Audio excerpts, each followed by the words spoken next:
The day she walked into that bank, I realized that shame didn't just come from those caught lying, but also from those who spend their lives trying to erase the memory of those who gave them everything. The scene seemed like something out of a movie.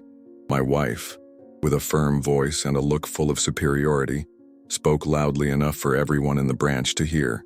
"He doesn't know how to handle money. I want all the joint accounts closed before he does something stupid."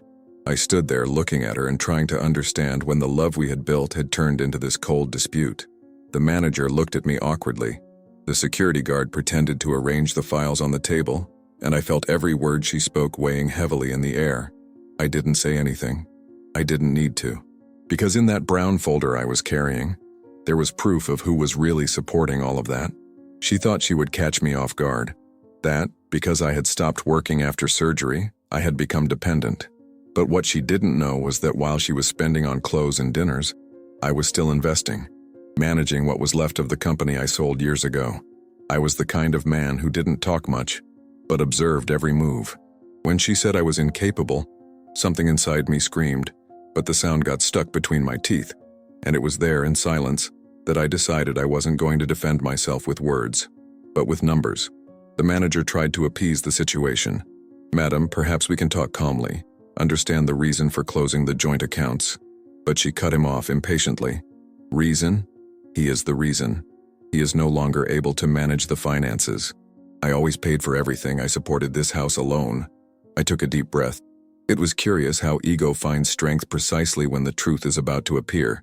I took the flash drive from my pocket and placed it on the table. The manager looked at me hesitantly. "If you want, I can open the file on the meeting room screen." I nodded slightly. When the screen lit up, silence fell.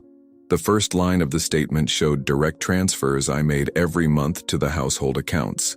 The manager flipped through the pages, and with each scroll her expression changed. First disbelief, then despair. There were the deposits, the investments, the health insurance payments, the mortgage, and even her car payments. All in my name. All coming from investments I had been discreetly managing for years. When the statement projected the total balance, hundreds of thousands of dollars invested, she staggered. The manager rushed to grab her arm. I just stood there, motionless, watching. People in the branch whispered, and I felt a mixture of pain and liberation. Pain because no one likes to see someone they loved publicly shamed. Liberation because the mask had finally fallen. I didn't need to shout or prove anything with speeches. The truth, naked and cold, was there, illuminated by the screen. When the manager asked if she wanted to proceed with closing the accounts, she simply shook her head, pale. I approached her, my voice calm, and said, "You always talked about transparency, didn't you? Well, here it is." As she stumbled to her car, I stood for a moment looking at the street through the window. I remembered all the times I'd heard that I was a burden, that she was carrying the marriage alone. I remembered the veiled arguments, the looks of contempt when I said I preferred to invest in silence. It all flashed before my eyes like a quick film, and it was at that moment that I understood that that statement didn't just show money. It showed my dignity, the value of silence and patience. I left the bank slowly, the sun beating down on my face. People looked at me with a mixture of respect and pity. I wanted neither. I just wanted to breathe in peace. Her shame was the end of a story that had been broken for a long time. I had tried to hold on to what was left, but she turned the home into a battlefield. And on a battlefield, the silence of the observer is always the most frightening thing. In the parking lot, she was still inside the car, her hands trembling on the steering wheel. I slowly opened the door and left the briefcase on the passenger seat. "Keep this. Maybe it will help you remember that those who live for appearances always forget to take care of the essentials." She didn't answer. Her gaze was lost, fixed on nothing. I closed the door and walked to the corner cafe. I ordered a double espresso, sat down, and let the aroma bring me back to myself. At that moment, I realized I wasn't angry, just tired. While I was drinking my coffee, a lady recognized me. "You're the gentleman who showed the bank statement, aren't you?" I saw everything from the window. It was fair. I just smiled, a discreet smile without pride, because justice, when done in silence, speaks louder than any humiliation. And it was there in that small cafe that I understood that life sometimes gives us a chance to show who we really are, not with shouts, but with evidence. And that when time reveals what pride tried to hide, no audience can save those who live a lie. When I arrived home that afternoon, the silence seemed different. It was the same space, the same furniture, but the air was heavy, as if the walls knew what had happened at the bank. She still hadn't returned. I grabbed a bottle of water, sat in the living room armchair, and stared at the painting we bought on our first trip together in New Orleans. It was a simple painting, but it always reminded me of the time when we laughed without having to argue about who was right. I thought about how everything changed, not overnight, but little by little, like a damp patch that starts with a small stain, and when you realize it, has already taken over the entire wall. When we got married, I believed that partnership meant sharing everything, including trust. In the beginning, it was like that. She was always good with numbers, and I trusted her completely. I worked at a logistics company and arrived home late, tired, so I left the bills to her. I never worried about checking bank statements, about knowing where every penny went. I thought that was love, believing without questioning. But love without limits becomes blindness. And I was blind for a long time. It all started when I had to take time off work after surgery. It was a difficult phase, and the feeling of uselessness was eating me up inside. I tried to help at home, tend the garden, cook sometimes, but I saw impatience in her eyes. Little by little, she started speaking with that tone of someone who no longer had the patience to listen. "You need to understand that I'm the only one bringing money home now," she would say. At first, I didn't respond. She thought it was stress.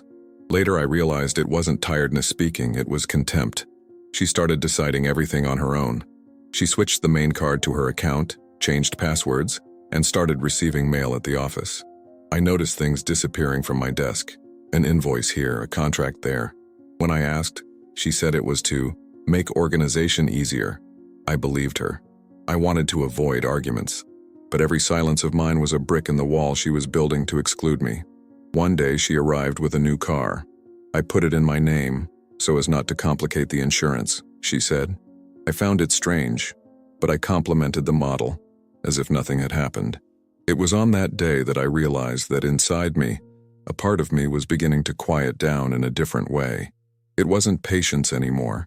It was detachment. I stopped expecting her to respect me and began to observe like someone studying an enemy in silence. I started reviewing what I still had in my name. An old investment that I had left untouched was still yielding returns. I decided to increase my contributions discreetly. I did this calmly, like someone preparing a reserve not only of money but of dignity. I didn't want to prove anything, just ensure that when the love was finally over, I wouldn't depend on anyone's pity. But the problem is that for her, control was more addictive than money itself. She started humiliating me in front of friends. She'd say things like, "He doesn't understand anything about finance," or, "If it depended on him, we'd already be bankrupt." They laughed. I pretended to laugh along. And there, in that pretense, I learned to strengthen myself. Because when someone diminishes you too much, there comes a point where the pain turns into clarity.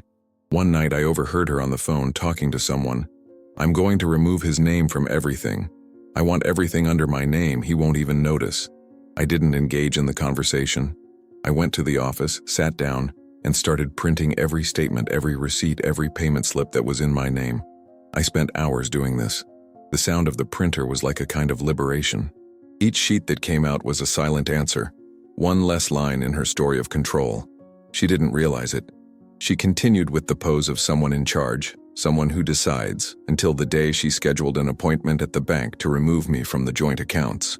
It was a charade. She went in first, introduced herself as the person responsible for the household finances, and demanded that everything be closed. She thought I would remain silent, as always.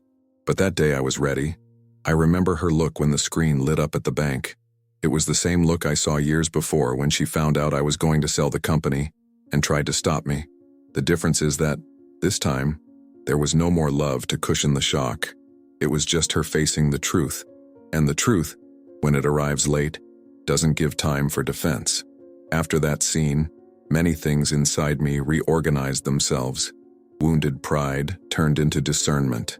I realized that the silence she mistook for weakness was, in fact, the only space where I could still think. And thinking is what saves you when the world treats you as disposable. While waiting for her to come home that night, I found myself remembering the beginning. The promises, the trips, the plans that seemed eternal. We always think that love will withstand everything. until we realized that it doesn't withstand disrespect. I looked at our wedding photo and felt more pity than anger. Pity for the man who believed that love meant letting the other person decide everything. The sound of her car parking snapped me out of my trance. She got in, avoided looking at me, and went straight to the bedroom. The sound of her heels on the stairs seemed louder than usual. Each of her steps was a reminder of what was lost: respect, partnership, admiration. I stood there, motionless, until I heard the door slam. That night I slept in the living room, and for the first time in months I slept peacefully. Because peace doesn't come when the other person understands you. It comes when you decide not to deceive yourself anymore. The next morning I woke to the sound of the coffee maker. She was in the kitchen acting as if nothing had happened. She was wearing that blue silk robe she wore when she wanted to appear calm, but her hands trembled slightly as she stirred the spoon. I watched from the doorway, saying nothing. It was impressive how silence after a truth was exposed became heavier than any argument. She finally turned and said, without looking at me, "Yesterday you humiliated me in front of everyone." I took a deep breath. "No, I only showed what has always existed. You're the one who humiliated yourself trying to lie." Her voice was calm, but firm.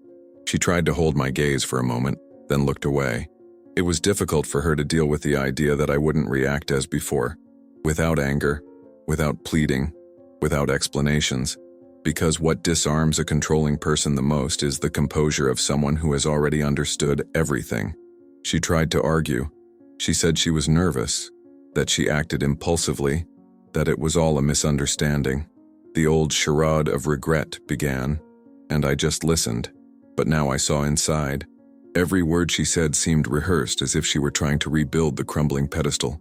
"I only wanted the best for us," she said, while pretending to clean the counter. "You know I always took care of everything." Took care of everything.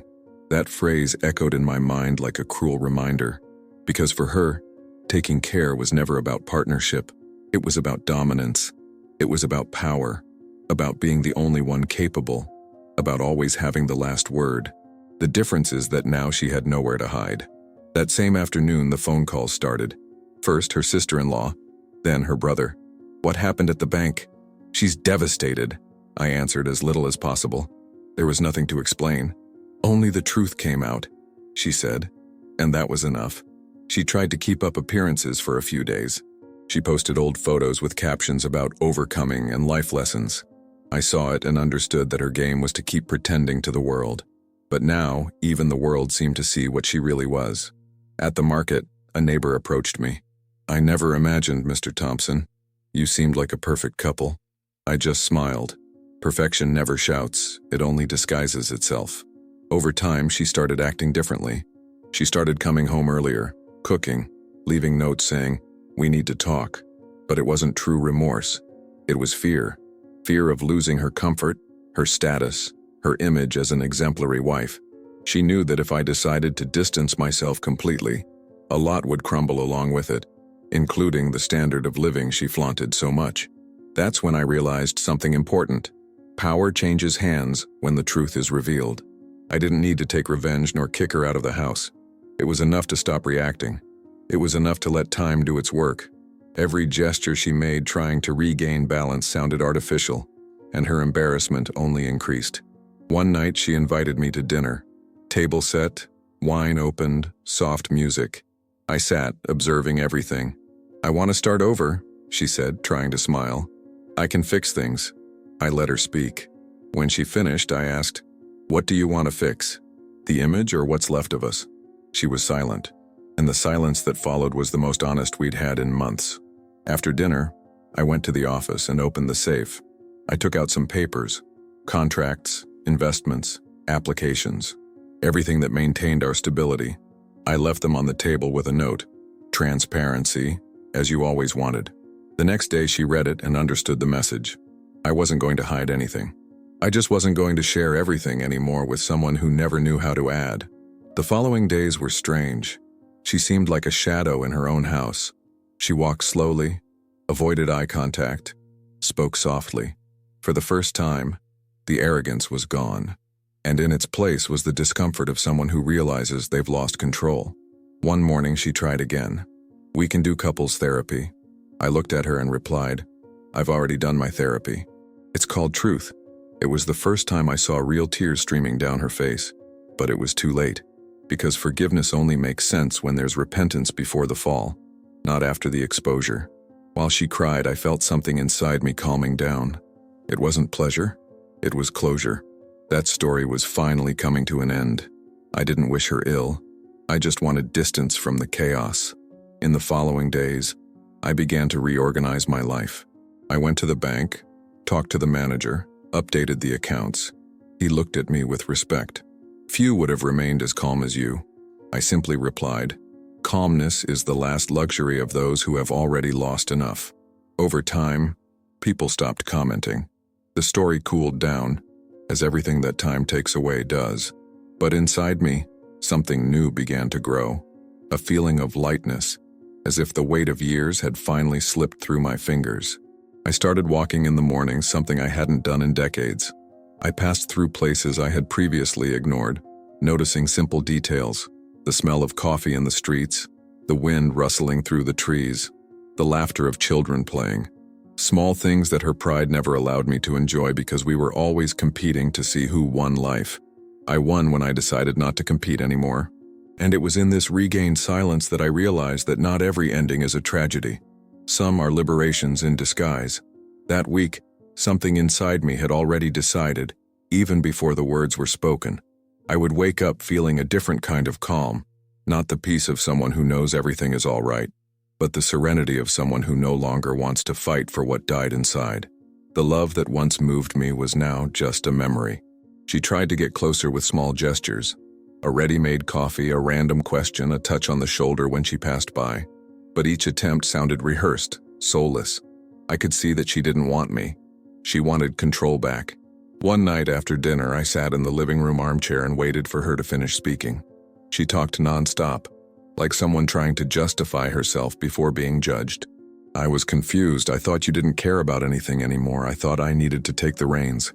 I listened to her completely, and in the end, I only said, "You didn't take the reins. You pulled me from the saddle." She fell silent. Tears came, but I knew it wasn't pain. It was wounded pride. The next day, I went to the bank and asked to permanently separate our accounts. The manager simply nodded, already knowing what was coming. "Are you sure?" he asked. I looked at him and replied, "Certainty is the only thing I have left." I left there feeling light, like someone leaving behind the last link to a past that no longer fits. When I got home, she was on the balcony holding a cup of coffee that was getting cold without being drunk. "Did you go to the bank?" she asked. I nodded. The silence that followed was long, almost cruel. She put the cup down on the table and took a deep breath.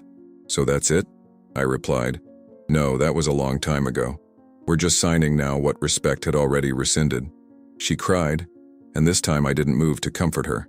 I've learned that sometimes the most human gesture is not to lie with hugs.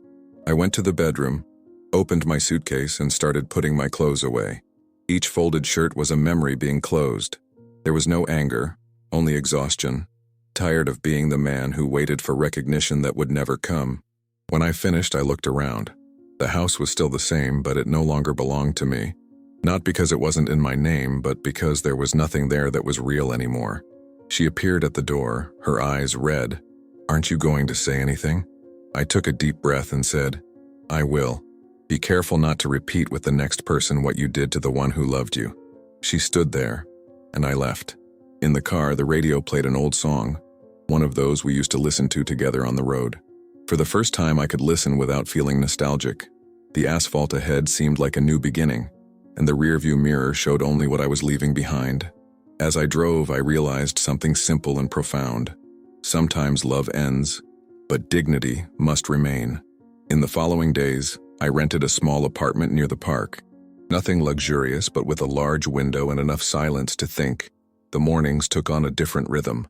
I made my own coffee, read the newspaper, walked among strangers, and for the first time in years, felt anonymous, free from having to prove anything to anyone.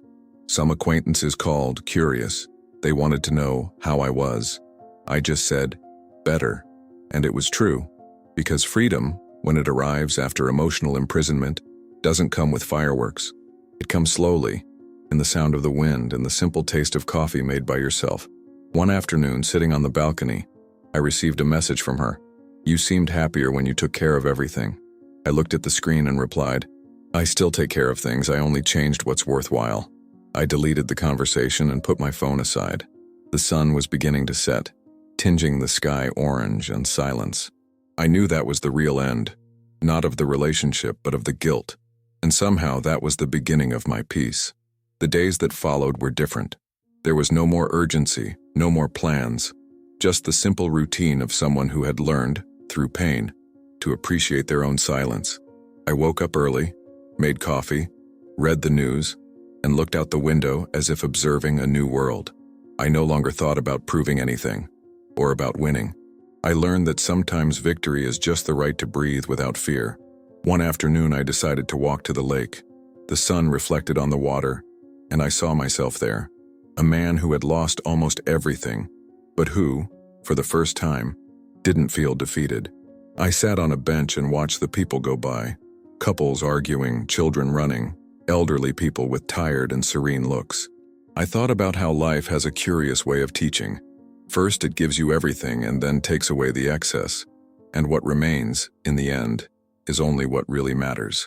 While looking at the reflection of the sun, I remembered the day on the bench, the way she gripped the chair to avoid falling, the desperate look in her eyes when she realized her entire narrative had collapsed.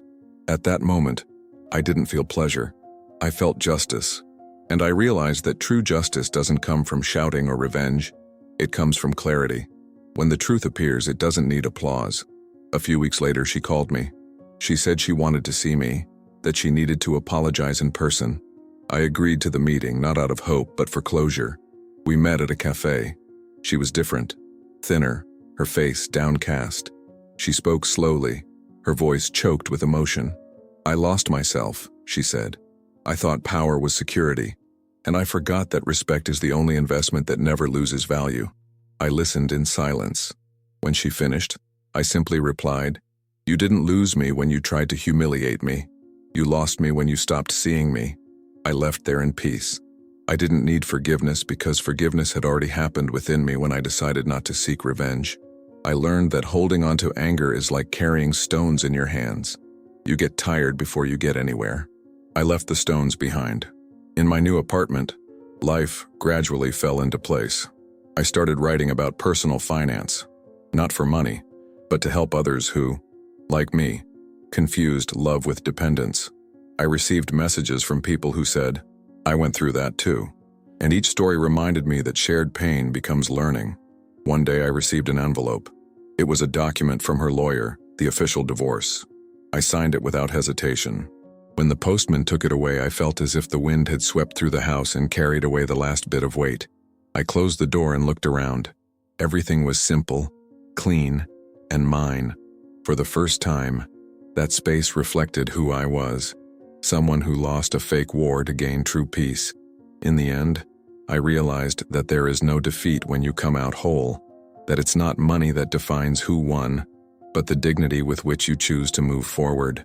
Because after pride falls, what remains is the truth, and the truth never needs an audience. Today, when I think about everything I've lived through, I feel neither anger nor regret. I feel gratitude. Gratitude for having seen the truth before it swallowed me whole. Gratitude for having had the courage to leave without hatred. And gratitude for having understood that self-love is the only account that, the more you invest, the more it yields.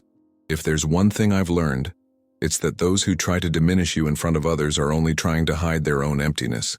And those who remain silent, with a clear conscience, always end up being heard, sooner or later. And if I could leave a question for those listening to me now, it would be this. If life placed you before the truth, would you have the courage to project it on the screen, even knowing that some would fall from shame? Because sometimes justice doesn't happen in a courtroom. It happens in a bank branch with a bank statement, a truth, and the silence of someone who no longer needs to prove anything.